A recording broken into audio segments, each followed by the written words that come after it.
강사님의 공도의 이론과 실전이란 주제로 강의가 있겠습니다. 장호연 강사님은 대한공도협회 이사님이시며 부산광역시 공도협회 부회장이십니다. 장호연 강사님을 빛으로 맞이하여 주시기 바랍니다.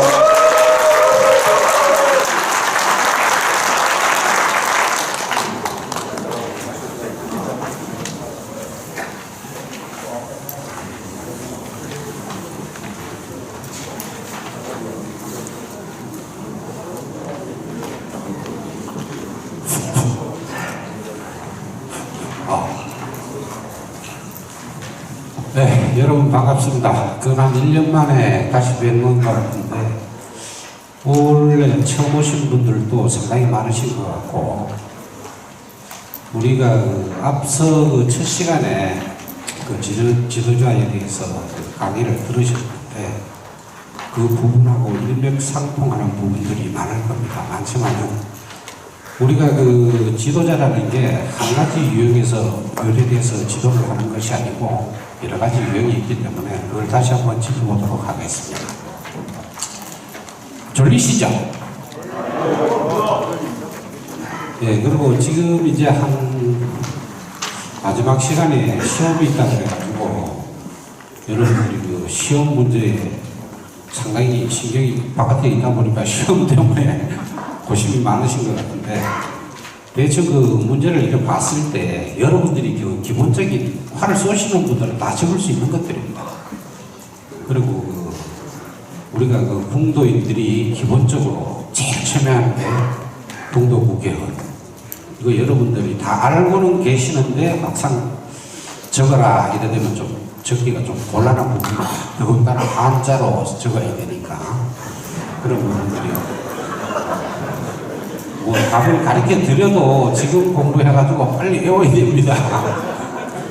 그래 하시고, 그리고 전체적으로 우리나라 편사 문제라든가 이런 부분들도 잘 중점적으로 보시는 것도 좋을 것 같습니다. 그 이외의 문제들은 가장 여러분들이 잘 아시는 활을 쏘면서 보면은 아주 사무처에서 여러분들이 다 할 수 있는 문제로 쉽게 나왔던데요. 너무 걱정 안 하시고 하시는 것만 열심히 해주시면 될 것 같습니다. 오늘 주제는 책자에 나와 있는 거는 코칭이라는 걸 가지고 여러분들하고 대화를 나눌까 하다가 오늘 어차피 지도자분들이니까 코칭과 지도자가 다 연관되어 있는 부분이 있어서 그냥 오늘 이 주제로 약간 같은 내용 안에 다 포함은 되어 있습니다. 있기 때문에 이걸로 다시 주제를 바꿔서 약간 변경을 해서 하도록 하겠습니다. 잘생겼죠? 네. 대답이 별로 신박치 않습니다. 이게 전문체육 지도자라는 거는, 전문체육 지도자는 여러분들이 옛날에는 이 명칭들이 조금 틀렸죠. 우리가 이제 생활체육이 되다 보니까 생활체육 지도자들도 있고, 경기 지도자가 이게 전문체육 지도자입니다. 전문체육 지도자는 각 시도의 실업팀을 감독을 한다든가, 체육회 감독을 한다든가 하면은 필히 이 전문체육 지도자 자격증이 있어야 감독들을 할 수 있고 하기 때문에 여러분들이 1년에 한 번씩 하는 거 공부 좀 하셔가지고 우리 상급 지도자보다가 2급 지도자들, 2급 지도자들은, 상급 지도자들은 우리가 도내에서 운영하는 학교라든가 이런 데 지도자를 이겨야 되는데, 우리가 조금 더 나아가서 감독을 하거나 코치를 하거나 할 때 되면은 이 경기 전문체육 지도자 자격증이 있어야 되니까 그거를 오늘 자격증을 따시고 2급도 우리 풍도는 1급은 없습니다. 1급은 국가대표 선수들을 하고 해외 국제대회가 있을 때만 있기 때문에 우리는 2급 전문체육 지도자가 최고이기 때문에 그걸 여기도 따신 분들 안 따셨으니까 오셨겠지, 그죠? 그래서 이게 첫 번째 그 코칭이란 무엇인가, 그리고 스포츠 지도자의 역할. 마수교를 계속 썼다가 벗으니까 발음이 잘 안 돼요. 스포츠 지도자의 자질, 스포츠 지도자의 유형, 스포츠 지도자의 철학, 요한 5가지 주제를 가지고 여러분들하고 같이 대화를 나누도록 하겠습니다. 이게 우리가 그 코칭이라 하면은 우리가 뭐 누구를 이렇게 하다, 야, 너 그 좀 잘못해서 뭐 이렇게 고쳐 할게, 이게 코치죠. 코치를 하고 뭐 어떻게 하라는 게 코치인데, 이 코칭이라는 단어는 굉장히 광범위합니다. 여러분들이 그 예를 들어 각정에 신사분들이 한 분 들어오셨다. 신사가 가입하러 왔을 때 그 신사분들이 어떻게 절차를 밟아서 총무하고 대면을 하고 서로 대화를 해가지고 화를 쏠 수 있게끔 하는 그 자체도 코칭에 속합니다. 이 코칭이라는 단어는 누군가가 어떤 것을 준비하도록 돕기 위한 광범위한 활동, 선수가 시합을 하는 것부터 전체가 다 포함되는 게 코칭입니다. 그래서 지도자 여러분들이 지도자가 되기 위해서 이렇게 사람들을 가르치고 할 때 이 하나의 행동 하나하나가 전부 다 코칭에 속한다는 것을 알아두시면 되겠습니다. 스포츠에서의 코칭은 주로 선수 개개인이나 선수 집단의 수행 향상을 도와주는 조직적인 준비와 보조를 의미한다. 이게 말씀드렸듯이 우리가 하나의 정에 와서 화를 쏘고 시합을 나가서 화를 쏘고 하는 이 자체가 전부 다 코칭 범위 내에 들어가는 겁니다. 그러니까 이 코칭이라고 우리가 단지 하나의 단순하게 코치한다는 개념을 떠나서 코칭은 굉장히 광범위하다는 것을 알아두시기 바랍니다.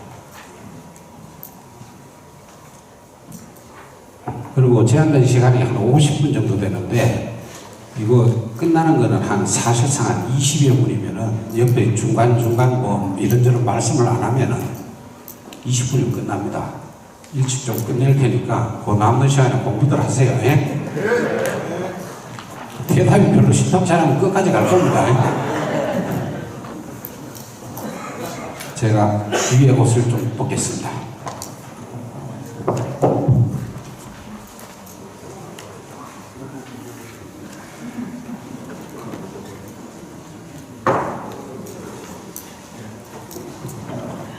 위에 옷을 잘 안 벗으려고 그러는데, 위에 옷을 벗으면은 이 나온 배가 튀어나와서 여기서 지금 가리고 있는 겁니다.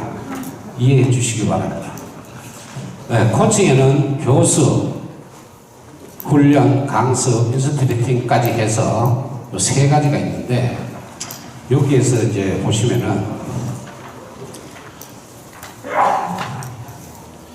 요 3가지 중에 우리가 사람이 와서 그걸 전부 다 대화를 하고 트레이닝 훈련을 하고 이게 이제 강습을 하고 이러는 이 자체가 전부 다 여러분들 오셔서 하는 이 자체도 여기 그 코칭에 속한다는 것을 알아두시고, 요거는 이제 기본적으로 우리가 싹 다 이제 무슨 뜻인지 아시겠죠? 그래서 여기 이제 스포츠 지도자의 역할에서 스포츠 지도자는 안내, 지도, 상담, 평가의 주체, 모든 프로그램의 개발과 지도, 스포츠 인구 저변학교를 위한 다양한 역할을 수행하고 참가자를 안내하고 조직하여 활동 프로그램을 제공하는 것을 이 스포츠 지도자가 해야 할 일이라고 생각합니다. 우리가 신사분들이 오고 사부님들이 저기서 모든 걸 가르치고 할 때 단순하게 앞으로의 그 사람이 체계적으로 배워 나갈 때 전체적인 그림을 그려주고 무조건 와서 우선 땡기기만 해. 이건 이렇게 잡아. 이거보다도 전체적인 앞으로 이 사람이 어떻게 해나갈 방향까지 전부 다 이야기를 해주고 지도를 해줌으로써 그 사람 자체가 들어오신 분 신사분들이 또 가르침을 받는 분들이 그 다음 단계는 어떻게 되니까 뭘 준비할 수 있도록 한 가지만 무조건 강조를 하지 마시고 전체적인 맥락에서 모든 것을 역할을 해줄 수 있게끔 따라올 수 있게끔 한 가지만 가지고 하면 사실상 배운 사람들이 그 한 가지만 지적해하고 계속 일을 해놓으면은 앞으로의 비전 없이 앞으로에 또 뭐가 있을지 모르는 상태에서는 상당히 지루하고 금방 실증을 냅니다. 그러니까 그런 비전까지 전부 다 제시를 해줘갖고 요러요러한 프로그램에서 어떻게 해서 어떻게 배우면 어떻게 된다는 것까지 그걸 다 지도자들이 미리 신사들한테 해줌으로 해서 그 사람이 들지도 하고 이 공부를 배운 사람들은 또 오래 또 배울 수 있도록 오래도록 갈 수 있도록 그렇게 해주시는 게 좋을 것 같습니다. 이거 이렇게 만들면서 이거 만드는데 한 이틀 걸렸어요. 이거 뭐 그냥 단순하게 적는 게 아니고 여러 가지 뭐 이걸 보고 참고해서 적다 보니까 좋은 말만 골라놨습니다. 이해를 하시고 우리가 지도자 하면은 사도님도 계시고 두사도님, 사도님 그 중에서 뭐 고모님들도 계시고 이런 분들이 전부 다 지도자 자격증은 없으나 옛날부터 내려오던 풍습대로 우리가 많이 가르쳐 줍니다. 사람들한테 사우들한테나. 근데 말을 할 적에 우리가 말을 전달함에 있어가지고 듣는 사람이 이게 무슨 뜻인지 정확하게 파악을 못하게 되면은 오해를 불러일으키는 소리들이 상당히 많습니다. 그래서 의사 전달 능력 이건 참 중요한 얘기거든요. 어떻게 해야 되는 것을 명확하게 이야기를 해줌으로 해서 그 사람이 받아들이는 입장에서 이렇구나 하는 것을 이해할 수 있게끔 의사를 정확하게 전달해 달라는 거. 그리고 투철한 사명감.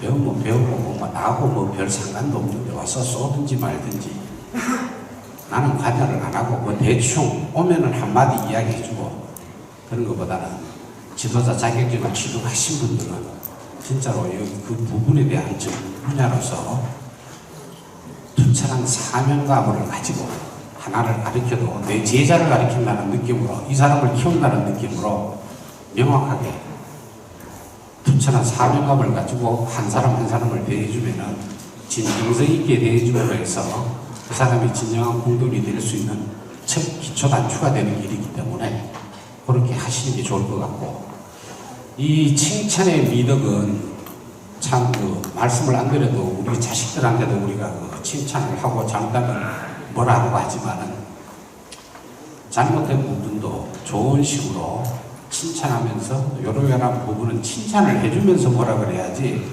무조건 뭐라고만 그러면은 요즘 굉장히 반발만 합니다.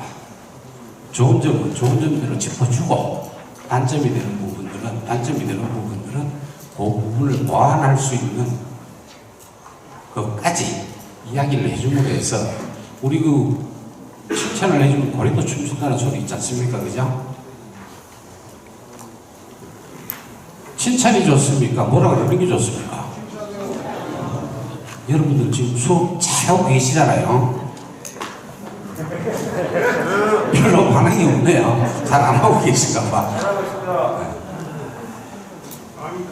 네, 그래서 이 칭찬을 해줌으로 해서 칭찬해주면 진짜 나빠하는 사람 없습니다.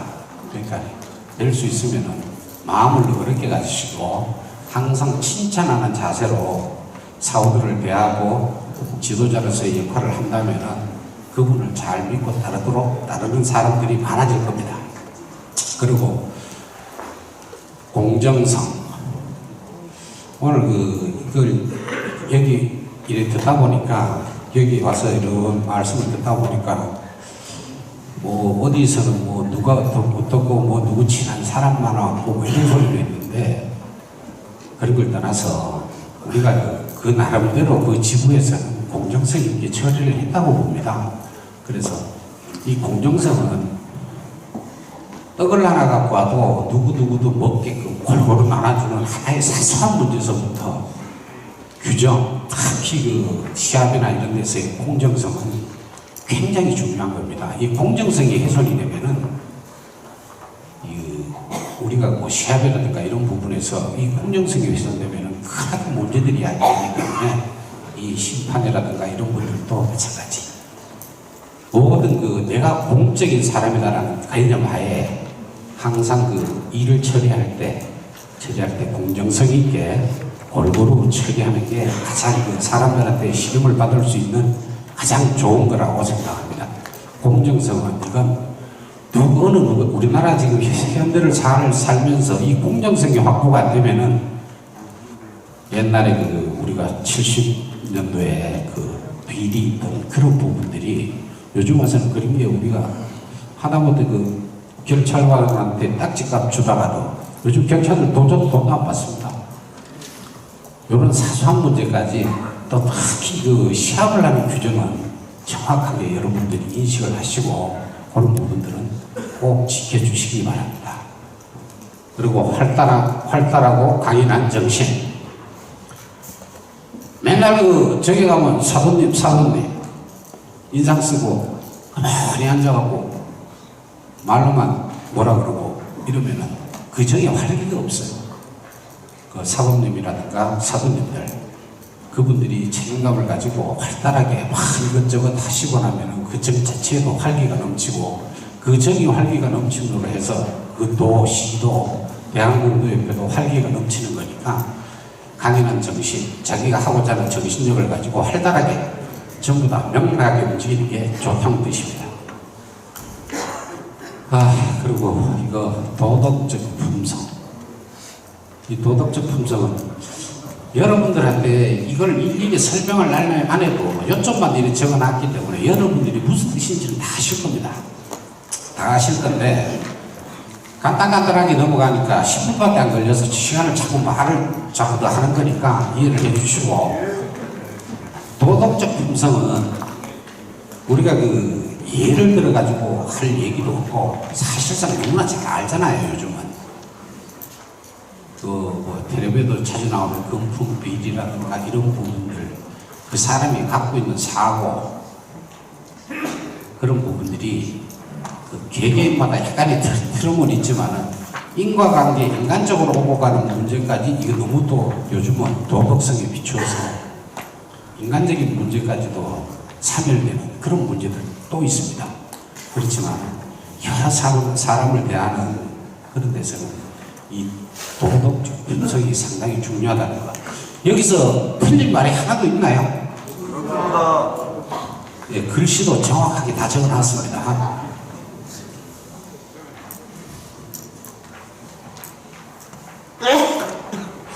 그리고 이제 여기에 스포츠 지도자의 유형인데 이 세 가지 정도로 제가 분류를 해봤습니다.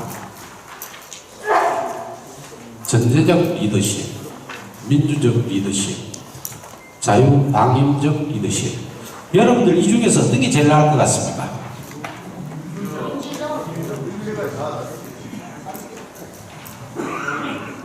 어떤 게 제일 나을 것 같아요?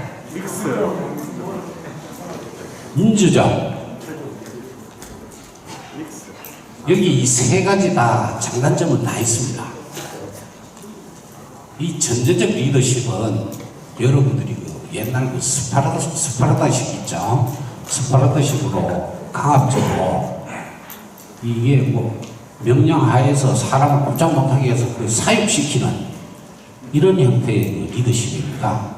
무조건 끌고 가고 무조건 해야 되고, 이게 전제적 리더십은 요즘 와서는 거의 사용을 하지 않는 리더십입니다. 그리고 민주적 리더십, 이 문제점이 가장 많은 게 이 민주적 리더십입니다. 이 모든 걸 민주적으로 우리가 이게 해결을 하려고 이래 보니까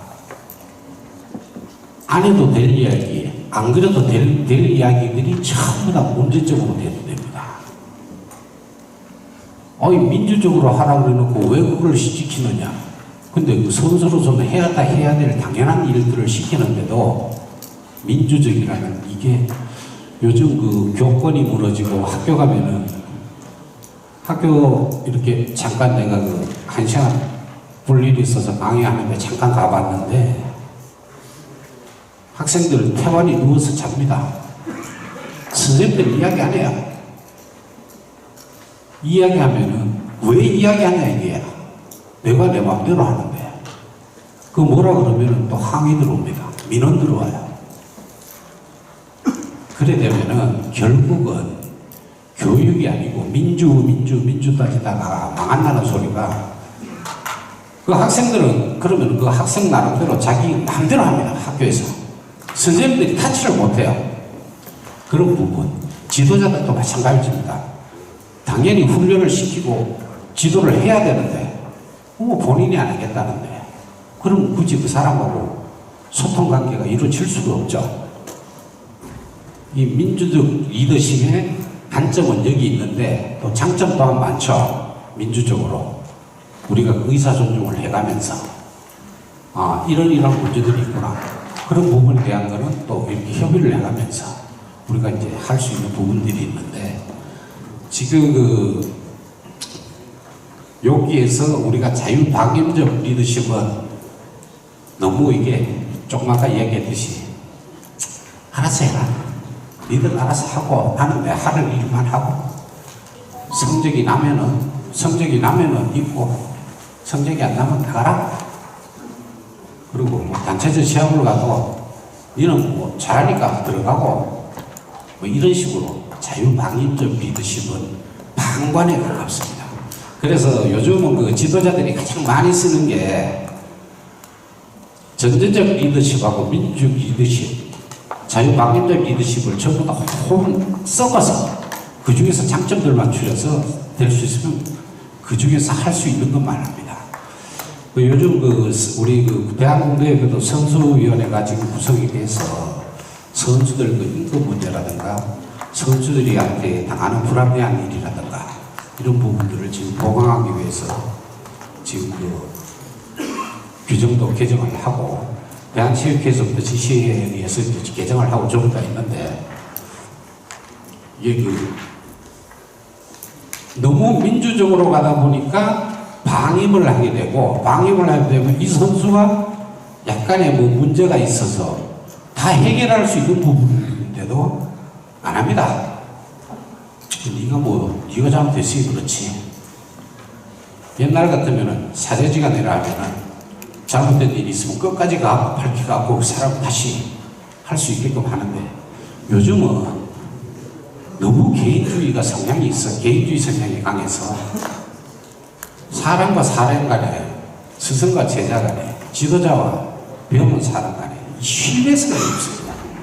신뢰가 무너지다 보니까 사람과 사람 같은 궁도인 좋은 쪽으로 생각을 안 하고 조금 이상하면 그냥 그건 거고 나는 나다 이런 개념으로 접근을 하기 때문에 모든 적에서 그런 식으로 나가면은 앞으로 전부 다 궁도도 개인주의라서 발전성이 없습니다. 거기에서 우리가 지도자들이 해야 될 일이 아니라 지도자들이 해야 할 상황에는 이 전체적으로 전제적 리더십의 강점, 민주적 리더십의 강점, 자유방임적 리더십의 강점을 다 모아서 화합과 어우러지는 그런 점을 만들어야 되겠다 하는 게 지도자들이 가장 중요하게 해야 될 일들입니다. 고소, 고발, 이렇게 몇 번 당하고 이러면은, 진짜 이런 걸 가지고 꼭 이렇게까지 해야 되나. 그리고 우리 인터넷에서도 가끔 대한민국 인터넷에서 올라오는 거 보면은, 또 특히 옷 문제, 유니폼 문제, 이런 부분도 많이 올라오는데, 단순하게 한 사람, 몇 사람의 의견이라고 생각해서 무시를 하지만은, 우리가 예를 들어가 옷을 하나 바꿔도 옛날 걸로 바꾸면 되지 않은데 이 3만 5천 명 정도 잡아갖고 봄, 가을, 겨울, 여름 옷 이거 바꾸면 돈이 100억이 넘습니다. 그걸 바꿨을 때 그 들어오는 원망이라든가 단순하게 한두 사람이 이야기하는 거를 대국에서 무시하는 게 아니고 전체적인 90% 이상의 사람들이 찬성하는 부분을 끌고 나가는 거기 때문에 그런 사소한 부분에서도 대한민국에서는 다 생각을 하고 그걸 하고 있다는 것을 여러분들이 좀 이해를 좀 해주세요. 그런 부분들이 어떤 데 보면 참 답답한 부분들이 많은데 일일이 대꾸할 수도 없는 부분들이 많고 하기 때문에 이러한 부분들은 충분히 생각을 해가지고 지도자분들이 지도자가 되시고 나면은 가르치시는 분들한테 이해를 시키고 이런 부분들이 이래 돼갖고 그런 대로 애로사항이 있고 이런 부분들 이해를 시켜갖고 우리 대화를 통해서 이야기를 하다 보면은 진짜 나쁜 것도 다 대화를 통해서 하다 보면 다 풀어지게 돼 있습니다. 진짜로 아주 극단적인 일이 아니면은 웬만하면 해결될 수 있는 부분이니까 모든 것 대화로 볼 수 있는 그런 기틀을 마련해 가는 게 여러분들이 해야 할 일입니다. 아셨죠?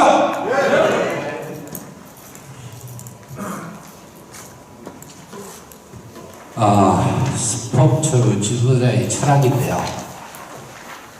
지도자로서 자신이 누구인지 알기, 좀 더 나은 지도자가 되기. 이거는 지금 말해갖고 자기 개발입니다. 지도자 여러분들이 나 스스로 나한테 되물어서 내가 지금 잘하고 있는 건지 가장 상대편 입장에 대봐서 그 사람 입장에서 마음대로 생각했을 때 잘하고 있는 건지 스스로 자기한테 자문을 해야 된다는 겁니다. 이게 자문을 해서 내가 상식이 어긋나갖고 내가 잘못하고 있다면 그건 고쳐야죠. 고치고 지도자로서의 자신이 누구인지 알기가 내가 나 자신을 알면은 우리 그거 활을 쏘면서 내가 내 자신을 정확하게 알면은 실수율이 적어지죠. 지도자도 가르치면서 내 스스로를 파악하고 내 스스로를 잘 알고 있으면은 지도하는데도 상당히 많은 내 철학을 가지고 지도를 할 수가 있습니다. 근데 잘 모르면서 그냥 무조건 시킨다고 시키면은 그 사람한테, 배우는 사람한테 이해를 시켜야 되는데 이해가 안 되면은 상호 간에 불신만 생길 수 있고 잘 안 되는 경우가 많기 때문에 대화를 하시면서 내가 어떻게 내 자신이 어떻게 이 사람들을 가르칠지 나에 대한 반성이라고 생각하십니다. 그리고 발전성 있게 공부를 하세요. 이 공부 안 하고 우리가 무조건 뭐 가르친다 내 해온 습성대로 규정도 자꾸 바뀌고 심판 규정, 대한체육회 규정 모든 게 그 규정들이 자꾸 바뀌는 와중에서 우리가 이게 다음 내일 심판 교육에서도 이야기할 얘기가 있어서 여기서 잠깐 언급을 하면은 좀 더 나은 지도자가 되기 위해서는 여러 가지 방면에서 공부를 많이 하셔야 됩니다. 이 공부 안 하고 우리가 내일 한 거기에서 보면 스포츠 공정위원회 규정 우리가 이제 가장 많이 적용되는 부분인데 그 규정들이 보면은 상벌입니다. 옛날에 상벌위원회 스포츠 공정위에서 상을 주고 징계를 하고 이러는 부분들이 있는데 그 밑에 단계에 이제 이번에 이제 선수위원회가 구성이 돼서 그 선수위원회에서 1차적으로 걸었고 그 다음에 이제 위원회에서 거르게 되는데 이 스포츠 공정위원회에서도 이렇게 보면은 그 규정들이 하다못해 임원들은 거기에 들어갈 수가 없는데 이게 공정위원회 이렇게 구성되는 거 보면은 꼭 그 임원들이 들어가서 문제가 되는 경우들이 많아요. 임원이라 하면은 상을 주고 벌을 줄 수 있는 사람 위치에 있는 분들이 그 위원회에 들어가고 이 사람을 징계를 줘라 벌을 상을 줘라 이렇게 할 수는 없는 거라서 공정성을 기하기 위해서 말 그대로 스포츠 공정위원회입니다. 그렇기 때문에 좀 더 나은 지도자가 되기 위해서는 그런 규정부터 우리가 지도자가 되시고 나면은 규정부터 다시 한번 규약, 규정 전부 다 탐독을 좀 하셔가지고 공부를 좀 해주십사 하는 얘기입니다.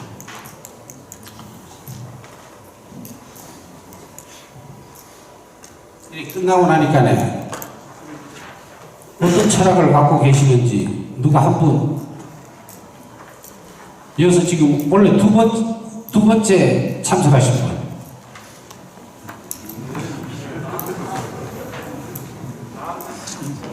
그래요. 그거 잠깐 들어서 보세요.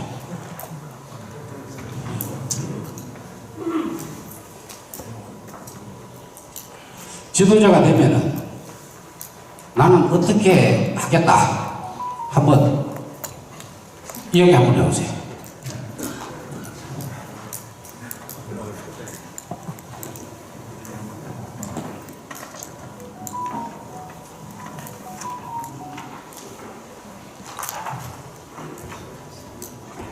안녕하십니까. 저는 진주남강정의 정순흥이라고 합니다.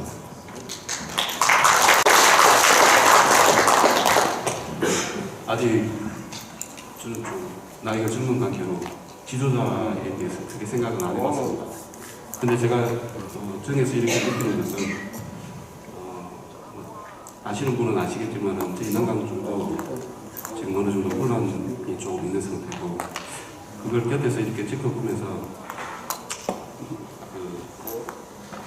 이 상대방들이 조율이 안 되는 것을 보면서 참 그게 끝도 없이 계속 일이 커지는 걸 보면서 뭔가 중재할 수 있는 기구라든가 어떤 사람이라든가 시스템이 있었으면 참 좋겠다는 생각을 했습니다. 제가 지도자가 된다면 정말 정을 평화롭고 속이 좋은 곳으로 만들기 위해서 최선을 다합니다. 감사합니다. 예, 우리가 지금 각정에 이래 보면은 알게 모르게 누구 편. 이게 저도 지금 활을 쏜 지 원래 46년 됐는데, 제가 20살부터, 대학교 2학년 때부터 이게 국궁을 쏘았는데, 그동안 해오면서 옛날에 어르신들이, 우리가 배울 때 어르신들, 방학 때 집에 내려가면은, 어른들이 우리 아버지한테 전화해서 그 장군 좀 올려보내. 달려 올라갑니다. 옛날에는 그 어르신들이 활을 쏘면은 거의가 그 지역 유지들입니다. 그러다 보니까 아버지도 젊은 나이셨을고, 어른들이 70, 80대 어른들이 아버지 보고 그것 좀 올려보내라는데 불려 올라가야죠. 제가 76년도부터 양궁을 했었기 때문에, 양궁을 해갖고 내려오다 보면, 그때는 양궁하고 국궁이 몇 년도에 분리됐죠? 네, 그 양궁하고 국궁이 같은 협회 소속에 있다가, 그때 정주영, 돌아가신 정주영 회장님이 대한체육회 회장으로 계실 때, 우리 공도협회 회장님이 이 양궁을 좀 키워주라, 이렇게 하고 두 가지 약속을 하고 83년도에 분사가 됐습니다. 83년도에 분사가 될 적에 정주영 회장님이 약속하신 게 양궁 국제경기장 하나, 그리고 정시 일가에서 양궁은 책임지고 키운다 하는 두 가지 약속을 받았는데, 정 회장님이 이제 돌아가시기 전까지 한 가지를 못 지키셨죠. 국제양궁장은 이제 딴 정부 시설에서 운영을 해갖고 지방자치단체에서 다 만들었는데, 근데 그때 당시에 정주영 회장님이 현대가에서 1년에 그때 당시 돈으로 20, 30억씩 투자를 했기 때문에 우리 양궁이 이렇게 활을 잘 쏘고 이렇게 전국의 남녀 실업팀이 다 구성이 되고 그렇게 된 부분이지, 그분들에 대한 신동욱 회장님이 한 역할도 대단히 크고, 정시일가에서 지금까지 양궁협회장을 하면서 그분들이 투자하는 것도 그분들에 대한 존경심을 가져줘야 됩니다. 그분들이 양궁을 하면서 이때껏 한 1,000억 가까이 썼습니다. 그렇기 때문에 안 그러면 우리가 이 발전이 없습니다. 그리고 스포츠 경기는 궁도도 마찬가지. 우리가 실업팀이 창설이 되고 이러는 이 자체가 돈 니꼬로 성적입니다. 선수들은 거의다가 있는 선수들 중에서, 돈 많이 주면 좋은 선수들이 많이 가겠죠. 우리나라에 한정되어 있다 보니까 아직 실업팀이라든가 이런 게 국궁은 조금 열악합니다. 열악한데 그런 부분들도 하고, 이게 지금 이제 이야기하다가 딴 데로 흘렀는데, 우리가 각 정에서 우리가 그걸 하면서도 될 수 있으면 양도하고 조금만 이해를 가지고 하면 되는데, 네가 뭔데? 이래갖고 맞받아치기 시작하면 한없는 수렁으로 빠집니다. 될 수 있으면 대화를 하시고 화합해서 하나하나 이뤄나가는 게 지도자들이 해야 될 역할이라고 생각합니다. 잘하실 수 있습니까? 네, 잘 좀 부탁드리겠습니다. 빨리 마치도록 하겠습니다. 감사합니다.